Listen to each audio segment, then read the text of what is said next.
Hello, everyone. Thank you for joining us today. My name is Alex Cater, and I'm head of the Cater Investment Group. And today is our first open webinar where we're highlighting best practices in organizational effectiveness based on research as well as projects that we've done in the past. So the content of this is the reason for why we're doing this right now is based on some of the current conditions that we're seeing in the market, as well as how it can be applicable today in many managers, executives, as well as contributors in their organization as we think about intentionality and remote work. So I'd like to start today with a quick overview of Cater Investment Group, what it is that we do, as well as get into a little bit of context of the presentation. I will introduce my co-presenter, Mr. Kevin Martin, as well as take any questions over the next hour we have together to explore this topic. So thank you all again for taking the time and hope that you all find this very helpful. So Cater Investment Group is a consulting investment firm. We're based in the US with offices in Florida, Illinois, and the DC area. And we also have operations in Korea as well as Thailand. Our core competency is focused in finance, operation, and technology. So we have basically two general businesses. The first business, which is our main business, is the consulting business. And the second is where we make direct investments into growing emerging enterprises, particularly in travel hospitality, transportation, technology as a service platforms. So just to give you a little bit more of an overview of what we do, between all of those three different verticals I mentioned, we focus across a number of different industries, which span from capital investment, planning, M&A, all the way through quality assurance and enterprise architecture. Today, we're highlighting our organizational development practice, which resides within the operational function. And it usually is coupled with a number of other different verticals in terms of supporting the strategic plan of organizations. So I am the lead of the financial management practice and spearhead strategy initiatives. I've been working in Asia and specializing in Asia for 5 years, but my background is M&A and management consulting. So I've worked here in terms of doing direct placements and investing in businesses, acquiring businesses, and have been working as a consultant on the public and private sector. Kevin leads our organizational management practice. He is responsible for gaining insights, research for clients, developing trainings and executing those, and then developing KPI analysis, workforce assessment for clients across the public and private sector. And before joining CIG, he was working at the State Department for over 10 years, spearheading human resources and diplomatic missions overseas across U.S. embassies and negotiating various issues pertaining to human rights in the market. So just want to give you, again, a little bit more context behind why we're having this session today. Why is this kind of the first session that we opened up to everyone outside of just a client base to highlight what's taking place? Well, given the current situation in the market, we find that there are two things that are significant. One is that because of COVID, which we've all been impacted by one way or another, there have been many people who are working remotely, and that's presented a number of challenges for managers and execs in order to make sure they're being effective and measuring effectiveness towards their teams, keeping a check on the organizational and cultural climate of organizations, and making sure that employees are engaged with one another. The second part of this is intentionality. Given a resurfacing of social dynamics and social issues that are present, we have to realize that experiences that people are bringing in to organizations can affect the way in which they perceive the organization and how valued they are, and in turn, how their contributions are valued and can be effective in driving the organizational forward. So when you keep those two things in mind, we want you to leave with kind of have three goals in mind for today's session. The first is understanding what motivates people in their jobs and their work. Why is it important for you as an individual who is a part of the organization or as an individual who either is or looking to be a manager and set the tone for the direction that the organization is going to go. The second is exercising communication strategies and interactive discussions and feedback in order to craft that organizational framework. And then give you some skills and negotiations for the improved methods of persuasion for various stakeholders across the spectrum. So with that being said, I want to turn it over to Kevin to lead us off and talk about why we work. Thank you, Alex. Hello, everyone. Thank you guys for joining us today. We're excited to have you all here. And before I get started, I wanted to ask you a question as a reflection piece. And think about this for a second. Let's think about the idea of why do we work? And this question here is as old as human existence. Why do people get up in the morning and go out and do hunting and gathering or go out and farm? And what is it that is their interest? What are they born to do? So let's hop into this conversation. Now, here's a picture of a case study that we thought was very relevant to right now. And it's titled The Coolest Billionaire Mogul in the US.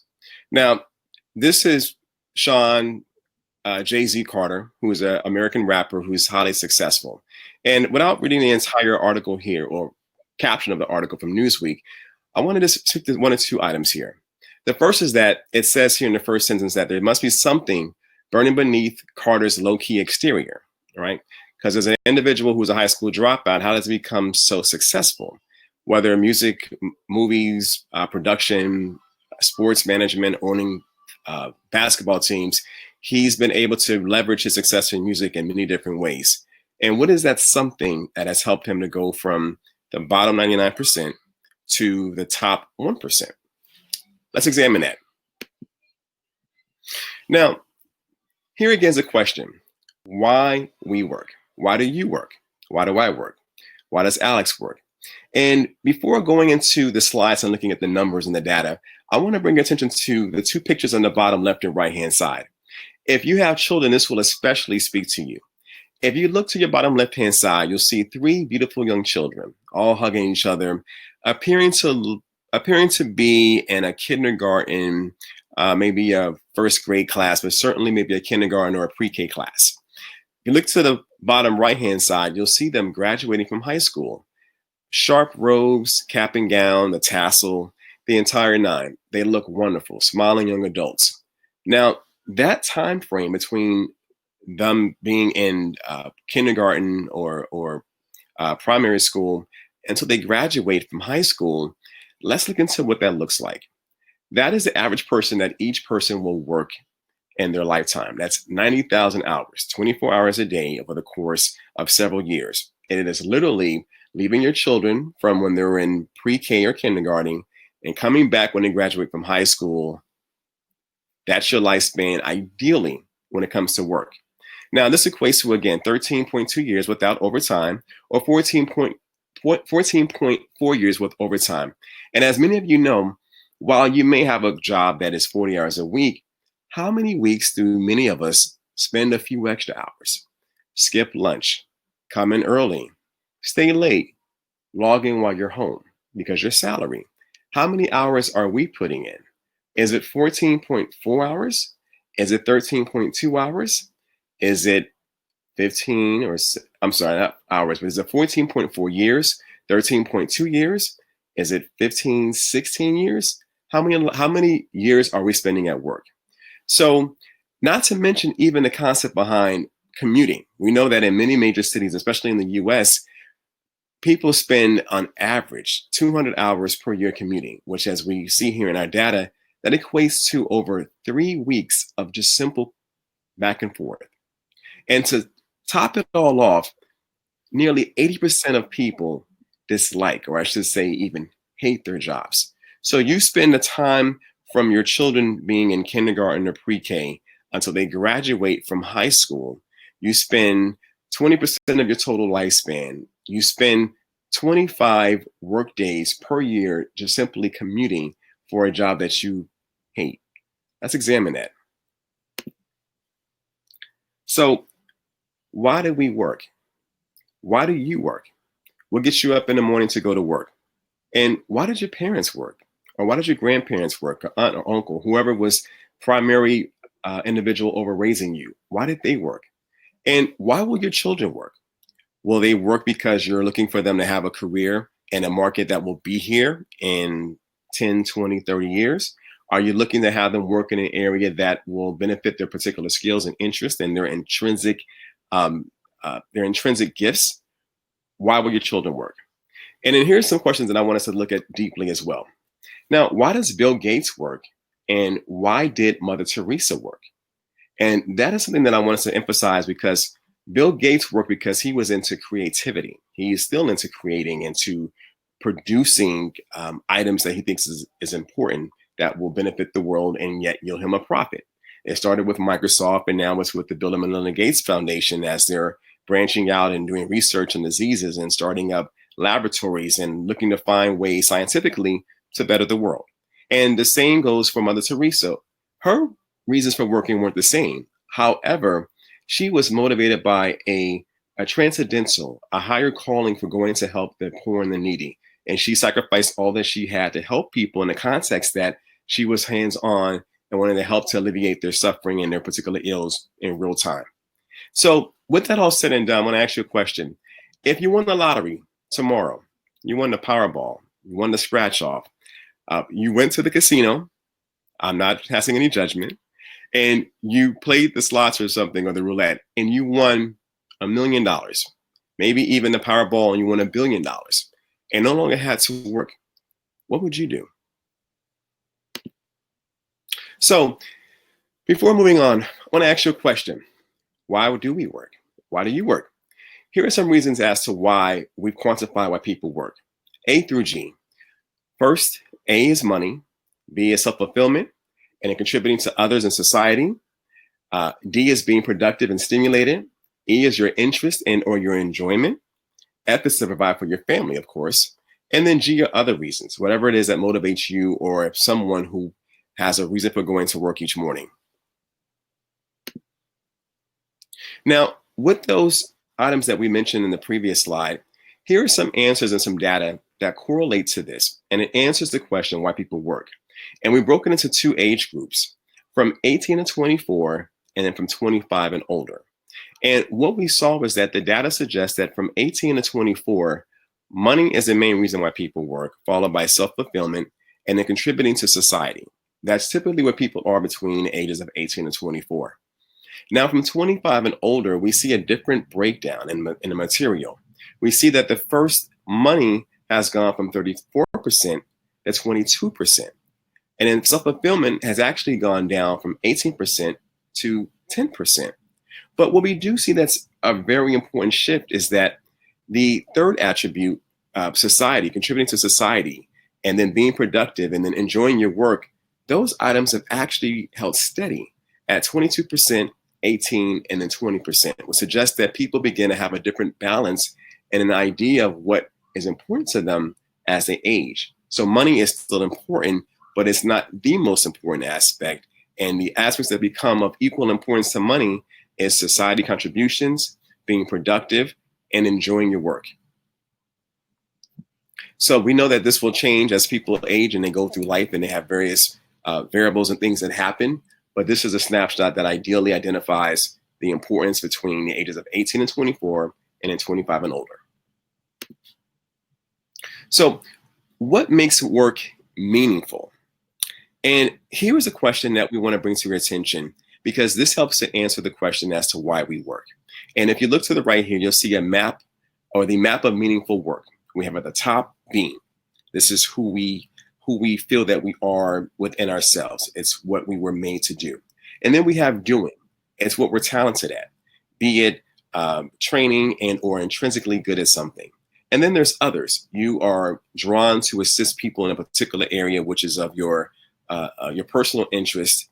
And then last, well, I won't say last, but then we have to the far left, we have the self, right? We have that it helps us to feel good. You make money, you get praise. None of these items on the map are particularly better than the other, but it's important for us to understand our motivations for why we are working. So with that, let's look here at the left-hand side. We have 3 items that I want to review quickly. So the first is self-oriented considerations, followed by social or other oriented considerations. And then last is transcendental considerations. What does that mean, Kevin? Well, let's get into that. So self-oriented is something that you are intrinsically motivated to do. You have pleasure in doing so. This would be someone who is good at fixing cars, right? Or they're good at carpentry work.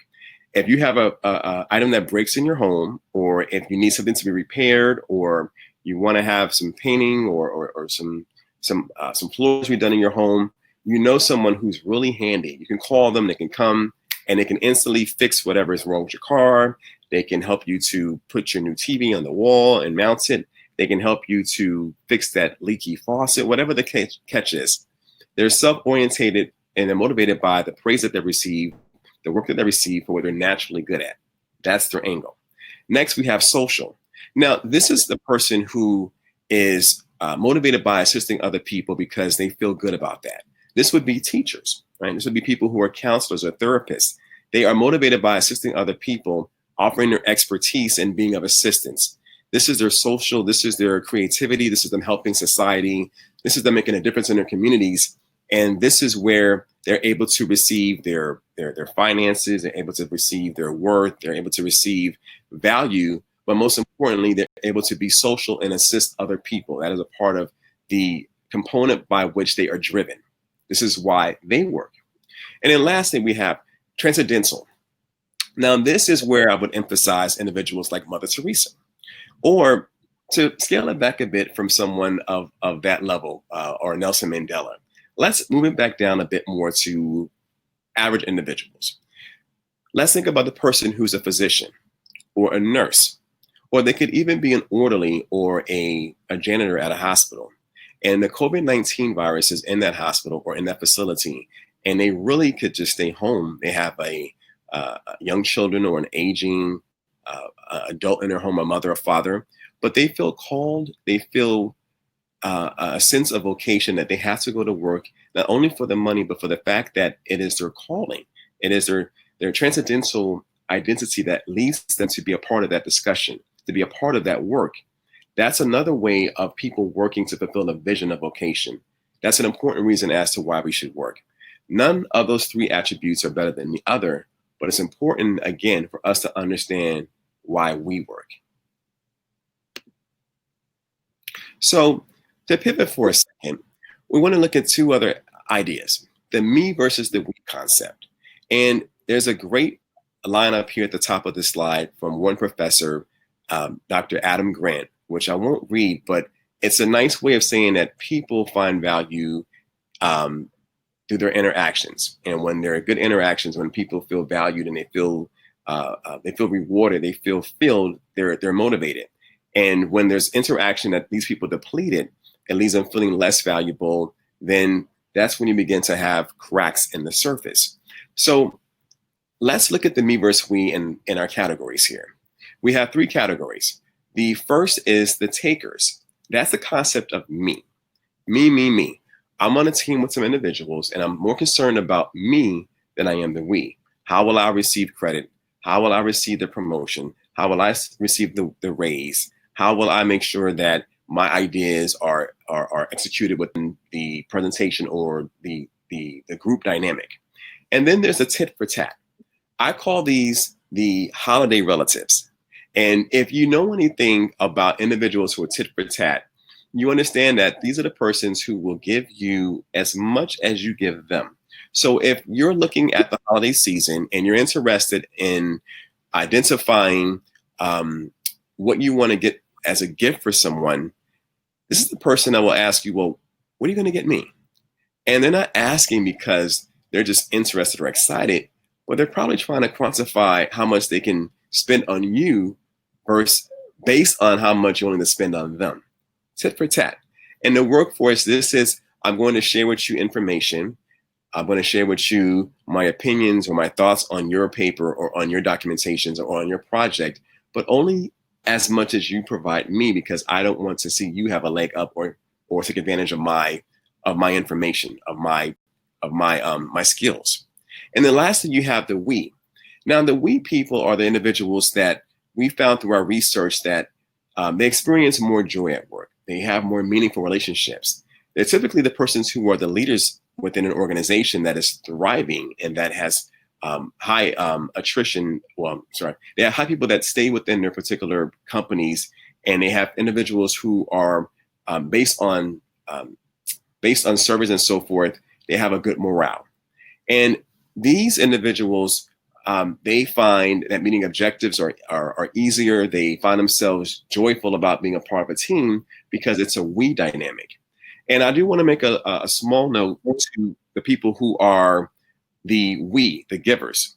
And this is a quote that I actually have taken from my wife, Dr. Ariana Martin, who says this all the time. And she's helped me with my work and research. She says that givers need to set boundaries because takers have none. And let me reemphasize that again. Givers need to set boundaries because takers have none. Okay, so what happens when work is not meaningful? What happens when you are trying to become the next mogul, be that the next Bill Gates, or you're trying to make a difference in an environment like Mother Teresa, or you're trying to be the next Jay-Z and do well in whatever arena that you find yourself professionally, or you're just trying to be the best mechanic or the best plumber, but you're in an organization to where that becomes difficult for some reason. Here's that cycle of engagement that we've noticed throughout the conversations and throughout our research with individuals pertaining to how and why people continue to work within a certain area. First, you have active engagement. This is commonly displayed by new interactions, joyfulness. You join a new team, you feel welcome, you feel affirmed, and you're excited. Then if things continue with that, wonderful. But if they digress, then we go to another category. This is called discouragement or uncertainty. Here, you'll still exert effort, but you question whether or not you're doing so in a place that will allow you to be your full self, to be authentic. Do you belong to the culture? Are you seen as significant? Are you seen as valued? Do you feel as if your time being there is worth it? Remember, you spend on average 13 to 14 years minimum, if not much more than that, I believe, because many of us work more than 40, 45 hours a week. You spend literally a lifetime at work. So if you don't find yourself being affirmed, what you find that you become checked out. This is the ambivalence point that we have here in the third sector. This is when you're there, but you're not there. That's when you're on the conference call, and while you might find it of interest to pay attention, you're more than likely doing something else because you're checked out. Or you're in a meeting and you're holding the pen and you're holding the pad and you're nodding your head, but you're thinking about something other than what's going on in the meeting. You're checking out. Once we begin to see this as a pattern, what likely happens at some point is that individuals are not feeling affirmed or not feeling challenged for whatever reason it is, but they end up withdrawing altogether. So it's an aspect that I want to bring to your attention as to what makes work meaningful or not meaningful. And I'll leave you with this last point before moving on. The relevant question in looking at a job is not what will I do, but who will I become?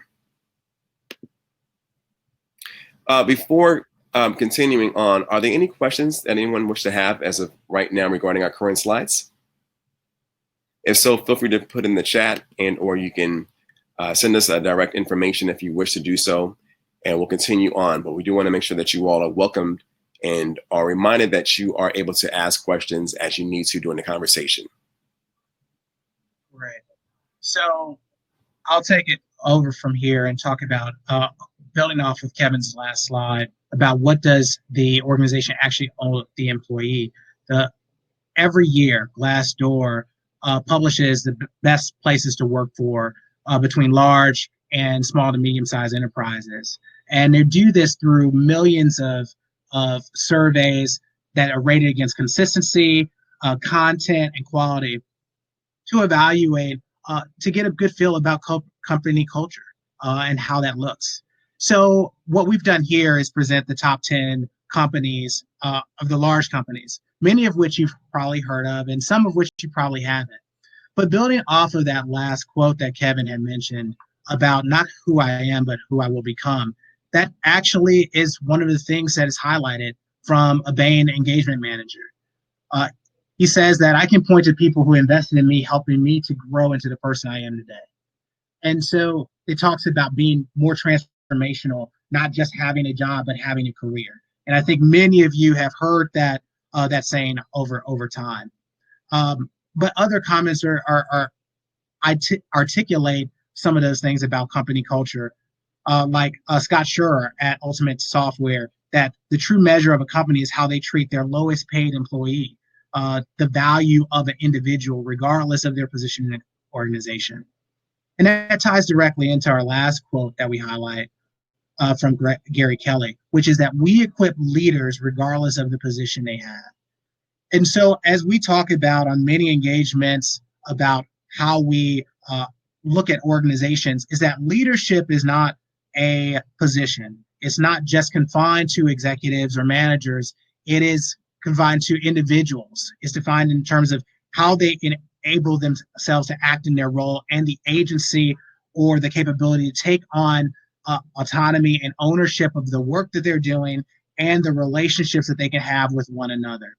So there's just something else to think about that's critical in terms of establishing organizational culture at organizations.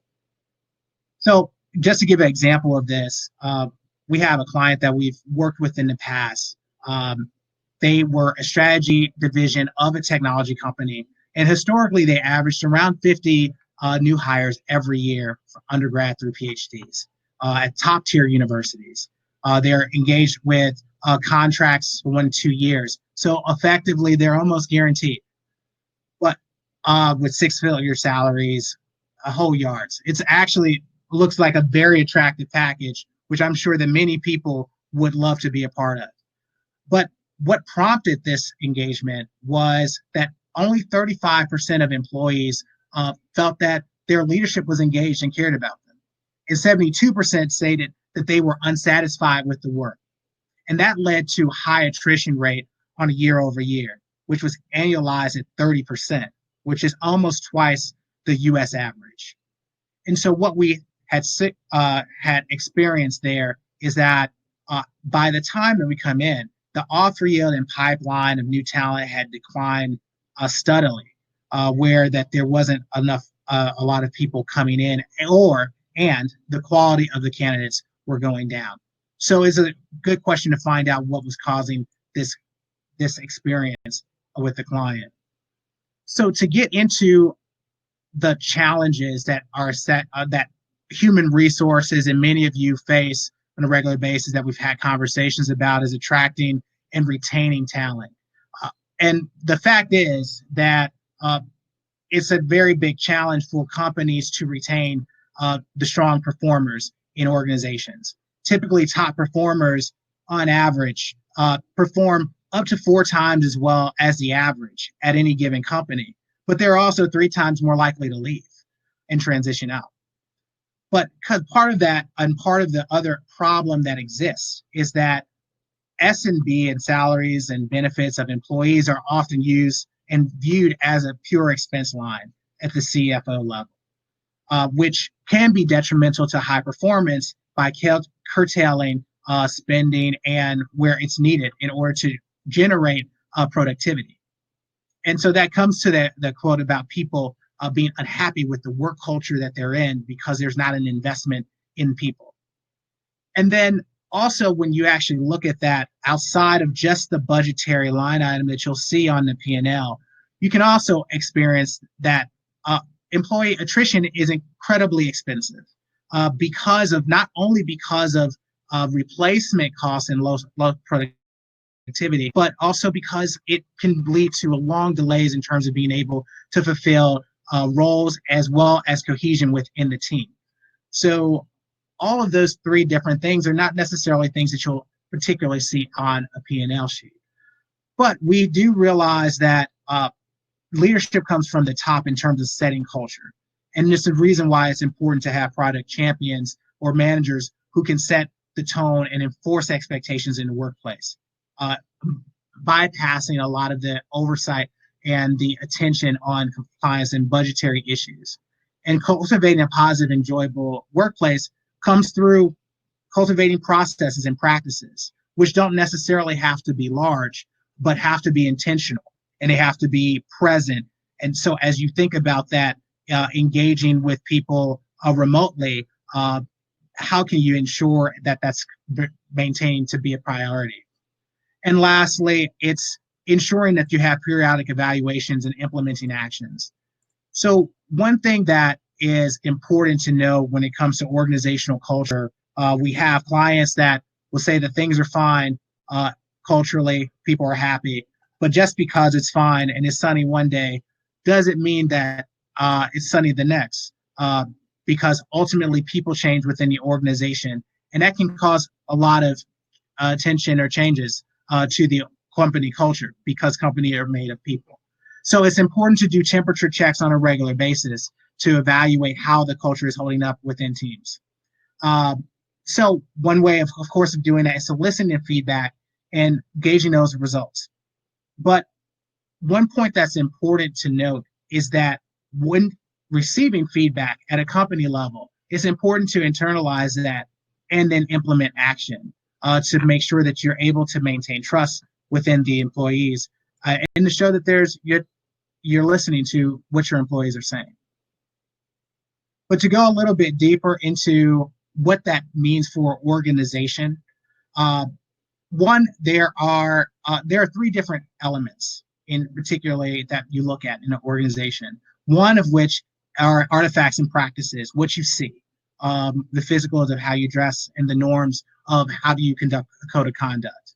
The second are the vision statement and how your mission statement and what you actually do. What do you say versus what you actually prioritize and value? And the third are the underlying assumptions, which are what are the perceived perceptions of the way in which you should act. And so what we've learned through our analysis is just that through those, the artifacts and practices are most visible, they are the biggest part are the underlying assumptions, because that's effectively what determines whether or not you are successful and what's going to be rewarded. The other parts of that is that can lead to a moral hazard if those 2 things are misaligned, because if what you say is really 90% nonverbal versus 10% verbal, and that translates into the corporate culture, right? So in the case of times when though you say that you value achievement and teamwork, but effectively are evaluating and rewarding individual achievement, that creates a big difference. And it also changes the type of people who will have the longest tenure at the organization.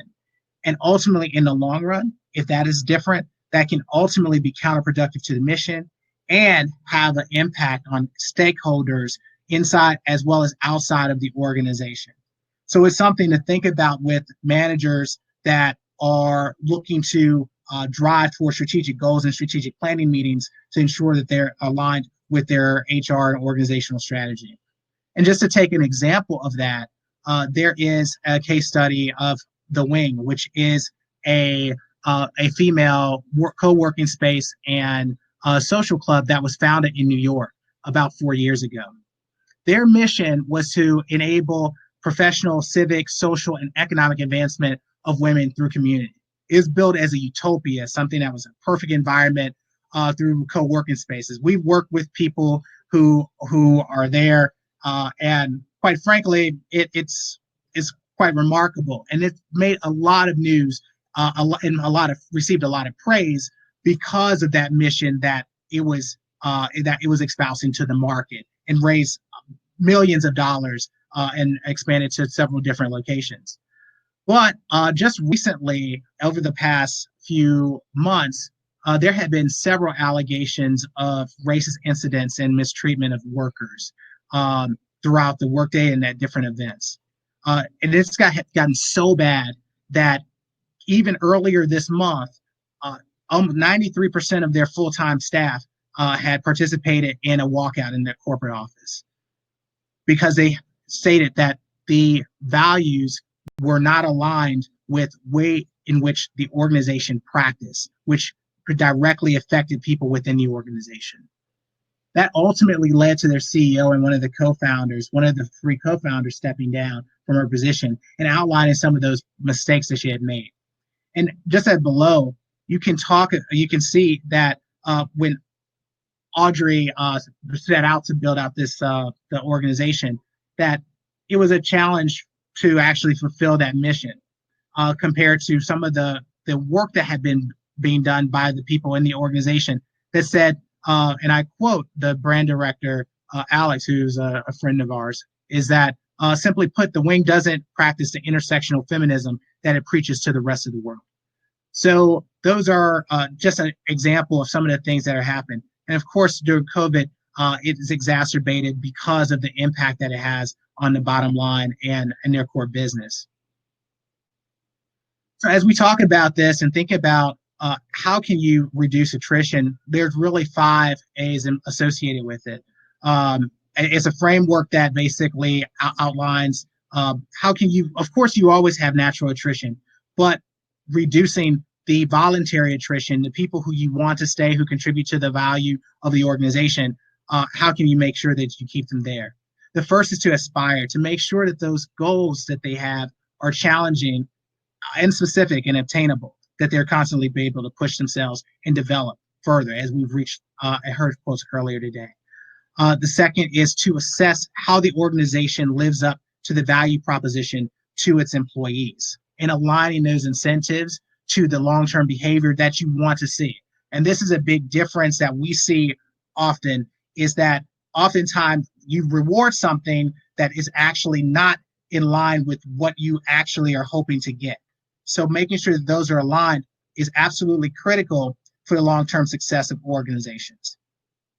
Third is to architect those roles and take an action plan. So going from the theoretical, the mission statement, and bringing it down to something that can be executable to make sure that there is a career path that's very clear for strong and high performing employees. And then enacting those changes. This goes back to talking about how do you solicit feedback and conduct those temperature checks to make sure that the organizational culture stays vibrant and inclusive of all the people who are working and contributing and making up that organization. Not only to actually take the temperature checks, to do the surveys, to host the focus groups, but also institute project champions to execute those goals, along with KPIs to measure the effectiveness in tracking those goals. And then fifth is those initiatives and those champions to make sure that they're engaged in the process throughout the entire process with all of the employees that are there. So those are some of the key parts of that analysis.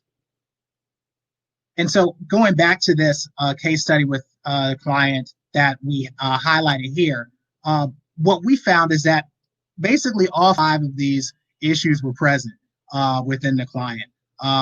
They lacked clear guidelines in the performance evaluation.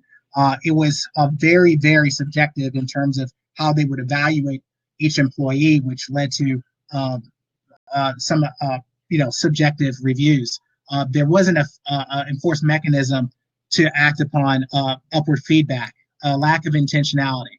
So this is basically a perfect case study of the challenges that we just highlighted and many of the issues of where companies go wrong here. And I'm sure that many people can relate to at least some portion of that. How many of you have had a case where you haven't had feedback, or you've felt afraid to give feedback upwards? And those are some of the things that we saw here. So just to highlight and show you exactly how this actually impacted the organization, there were a number of different comments that we had gotten to highlight the issues that were found. One being that it was incredibly difficult for women, both socially and professionally, to fit into the culture. It was a former manager of the organization said how toxic of an environment it was because there was no commitment to develop talent that they brought in. And then that goes into how that actually worked and how management worked with the people in the organization to help develop them, and the perception upward of whether or not that was something they wanted to stay. And so the key takeaway of this is that the value of the money and the compensation decreases when there's not a culture to support the employees. And this may be common knowledge. It probably should be common knowledge, but it's something that we have found is very, very pertinent. And I think that it's not always enacted upon. And I can see that some other people, as we've talked to, have highlighted. And just to articulate that, some of the questions here, which are how do you get through a toxic environment and carve that out as an individual contributor? One of those things is, I'll address that really quickly right now, is that it's a matter about the willingness to change of the employees. And so one of the things that happened in this situation is that there was, in order for us to come into this situation, there was a push from working level people to actually suggest that there was an issue, and it became the cause of for reform. And these the data and statistics have become so significant that it resulted in bringing about a organizational change and pushing in for further analysis. So that's a good question. I appreciate it.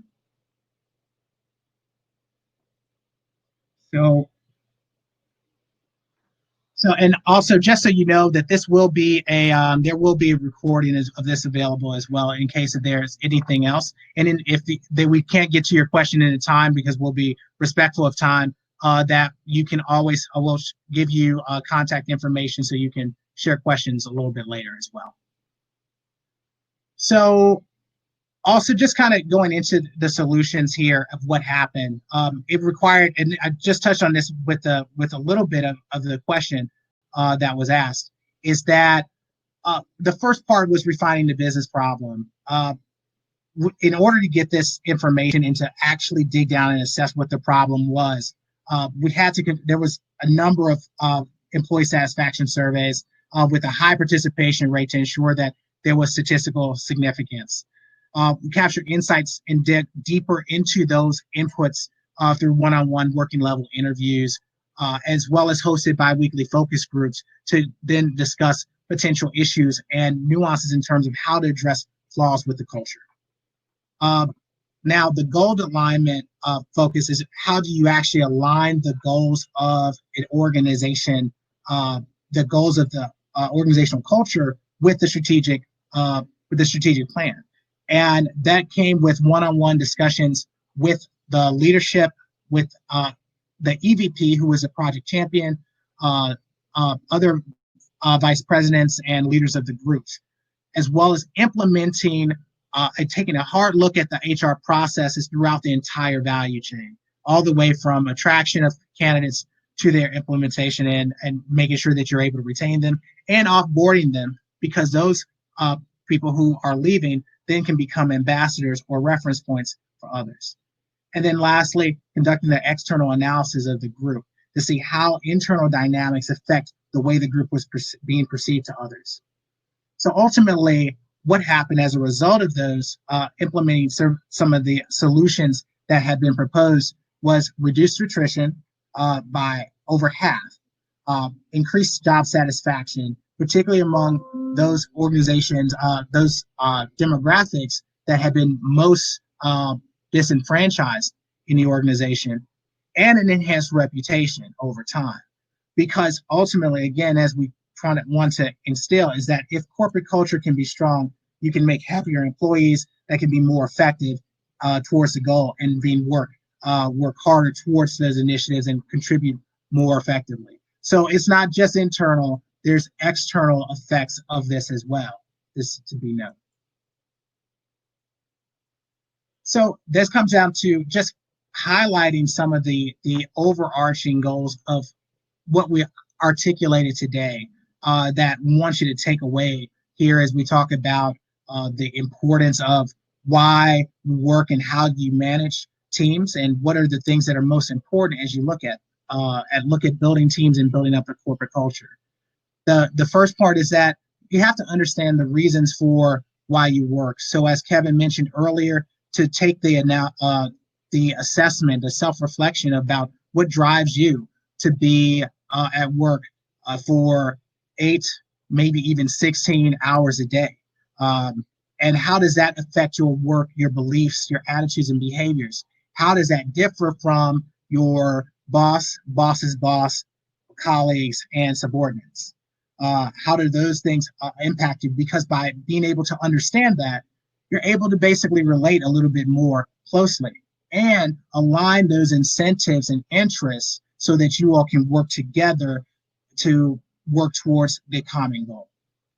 And it's also important to create some intentionality in that, because the different perspectives of the people in which you work with can ultimately affect how they look at things. Secondly, there are the 3 components of meaningful work that also contribute to that viewpoint. One is those self-motivated individuals who are looking to achieve something for themselves to say that they can do it. Those who are driven by others or an environment, and those that have this higher calling, essentially. And then also the me versus we, or a give and take. And I know for a fact that many of people on this call know Adam Grant and have read this book to some extent. And it's a great book that we'll highlight.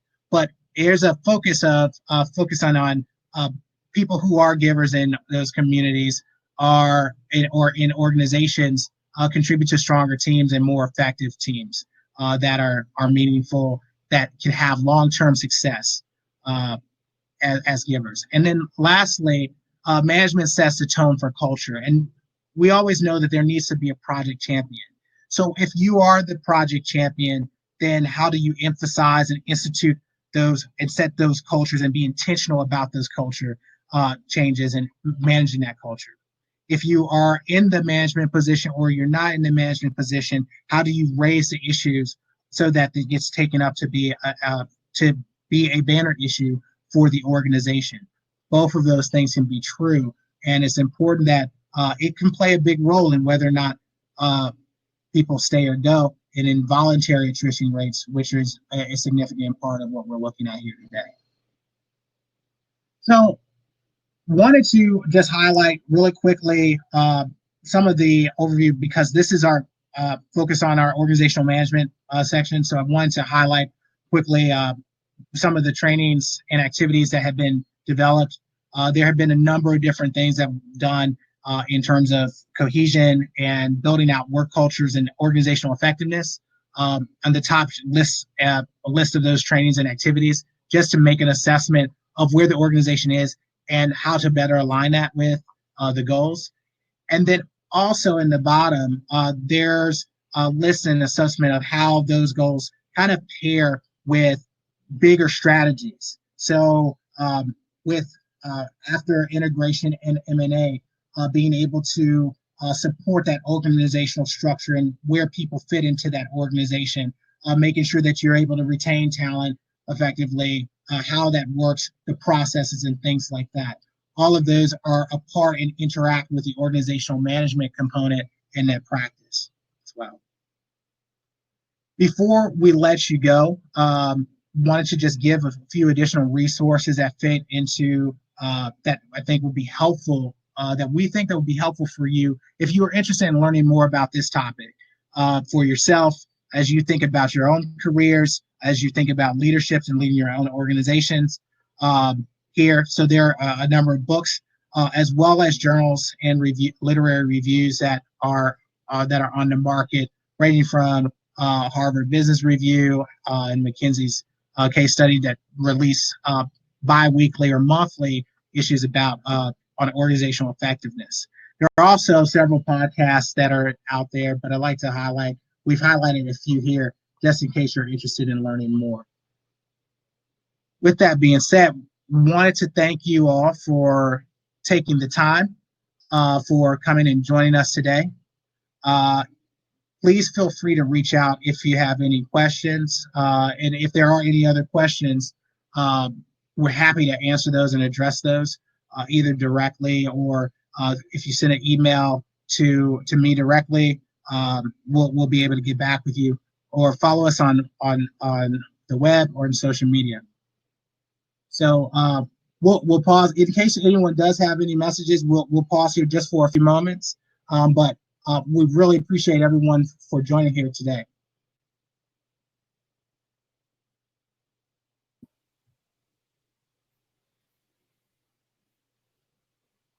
And again, if you have any questions, you're welcome to enter them in the chat box and let us know if we can help you with any particular questions or any aspects regarding the material that we had presented. We would love to hear from you.